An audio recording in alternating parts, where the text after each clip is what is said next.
We are back on Morning Line. Thanks for joining us, talking about the prospect of mass transit. A real change that needs to come here in the Middle Tennessee area, Nashville and the surrounding areas, because of the congestion that builds and what the future is for that. Steve Bland's with us with MTA, and also Bert Matthews with us with the Nashville Chamber, involved with moving forward. And thanks, guys, for coming on. Thank you. I was asking them during the break if they've taken any lessons from the one transit rail system we have that runs, and it hasn't affected a lot of us, but if you happen to live out in Wilson County, I'm talking about the Music City Star all the way in.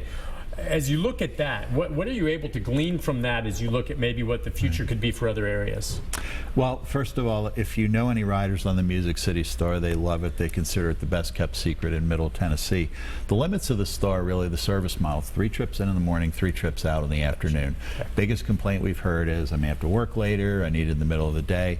And that's one of the things that we talk about in our planning process. But then the other piece of the Star, so the Wilson County corridor, the I-40 corridor, it's congested and it's busy. Certainly not as busy, not as populated as Rutherford County I-24, Williamson County I-65. Despite that, and with a lot fewer trips than what we have on our commuter bus service to, say, Rutherford County, the Star carries about twice the level of daily ridership than our Rutherford County service. And what people tell us is, they love the reliability. For some people, it's a faster trip than they could do on I-40. But what they love is the dependability. I mean, we heard on your very newscast this morning, overturned tractor trailer. It's a mess. Shut down the interstate going one direction. Folks know on the Star, you know what? It's going to get me there the same time, whether there's an overturned tractor trailer or the weather's bad or what have you. That is the key. It's wonderful. Dependability. Dependability. And besides that, that's where I say, if you had a dependable system, who would? Now, do you guys drive to work? I drive to work. I drive to work. Okay. Unless I'm downtown. Oh, yeah. There you go. Would you rather be in that mess coming into work during rush hour right now, and there's an overturned car right in the middle, I'm being told, right there, overturned car, or would you rather be on the Music City Star, sitting there reading your paper or texting folks, having a cup of coffee, and cooling your jets into... Man, and you know what I even thought I'd do, because I think it drops you off at Riverfront Park. You know where the TV station is here. It's a couple blocks down. I would have gone and bought myself one of those little electric scooters that fold up, and I would carry it with me onto the Music City Star, and then I'd hop off and click up my electric scooter and zip down to the TV station. I had it all planned out. Multimodal Then the gas prices went way down, and then I realized the hours wouldn't work for me. I was all set to do it, because I've commuted before in other cities. And but yeah, you're so right. It's just the reliability, and you're not, and that's my problem with buses. I love buses. I used to take them, but you're subject to the traffic flow. Right. And as long as a bus is following a car in the same kind of spot, they're going to have the same kind of traffic issues, same kind of timing issues. And one of the critical issues with bus rapid transit is you get it out of the traffic. Give it its own lane, put it bus on shoulder, whatever the different opportunities are where it can be quicker and more reliable. Those are the things that people are looking for, and when those happen, your ridership goes through the roof. Let me ask you both then. I know you both, I'm sure, have traveled some. Can you give me each a couple of cities you've looked at where you think, all right, they've done something here Nashville should look at? Maybe not exactly the same, but which ones have you looked at that are comparable in size that you think compare? Do you want to start, Bert? Sure, I'd be glad to. So there are 3 of them, and then you can pick which one of those 3 you want to comment on. But Denver, Portland, and Salt Lake City. Okay. So Denver was where we are from a population standpoint 25 years ago.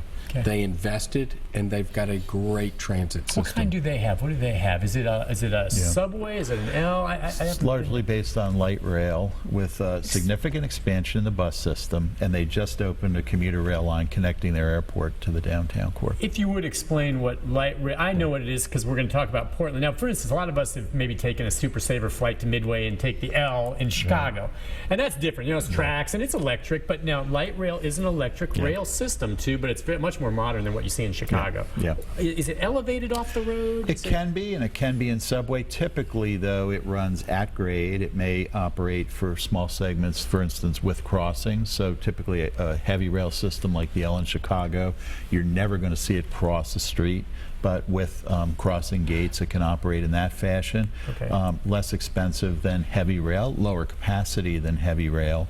but generally it's based on the weight and capacity of the vehicle. Heavy rail system, you might see an 8 train, an 8-car train. Light rail, typically it's going to be 2 or 3. Okay, and again, it's electric, so it's clean. So Denver's one. So Denver, and the piece to remember about Denver is that when they were about our size, they made the investment. So when their next million people came, they had a transit system that or a transportation system They that forward worked. thought. Salt Lake City, Okay. a community from a regional standpoint that's about our size or a little bit smaller, an incredible network. And the point to be made there is that they are, if you think Tennessee is a red state, Utah is a lot redder than we are. Yeah. And their state got engaged, understood what was happening, and made that investment in transportation that included transit as a major, major component for moving people around. What kind of system did they put in? Another light rail similar to Denver, or do you know what was? Steve knows. Yeah. Steve, I mean, what is the what It's pretty comprehensive. They have, within the city, Salt Lake City, they have their light rail system, Okay. extensive Like we just bus rapid transit, and then commuter rail. That's a very linear area. It kind of runs between the mountains and the lake. Okay, So about a 60-mile commuter rail line. The other city I'd add to the list that Bert didn't have on his list is Charlotte, North Carolina. Okay, which is very similar to us in size, right? Right. They're earlier in their stages. Right now they have their one light rail line running. They're building more. They're designing more. But the other thing Charlotte did that I think is critically important is it wasn't just about the transit or the transportation investment. It was about aligning their land use. So they changed their zoning around those light rail stations. They worked their affordable housing policy. Again, they're dealing with a lot of the same issues that Nashville is. Affordable housing, traffic and congestion, education. So it was about aligning a lot of public policies around, frankly, a very expensive investment in transportation infrastructure. So they wanted to make sure that they leveraged that investment for maximum return.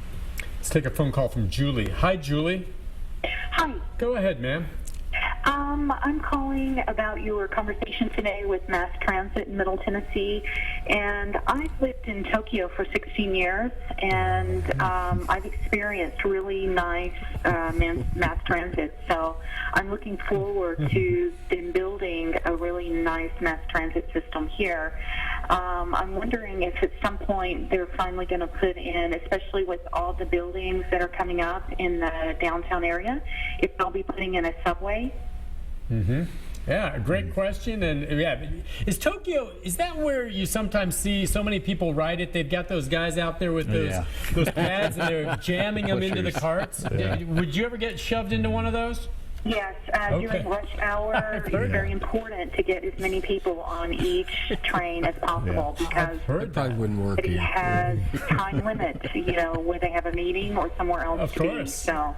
Interesting. But thank you, Julie, for your call. And I'm with her. Is there an option of the subway? And again, part of that. You said sometimes light rail can go down, up. Yeah, actually in Pittsburgh ours work that way downtown. Subways and tunneling are really expensive.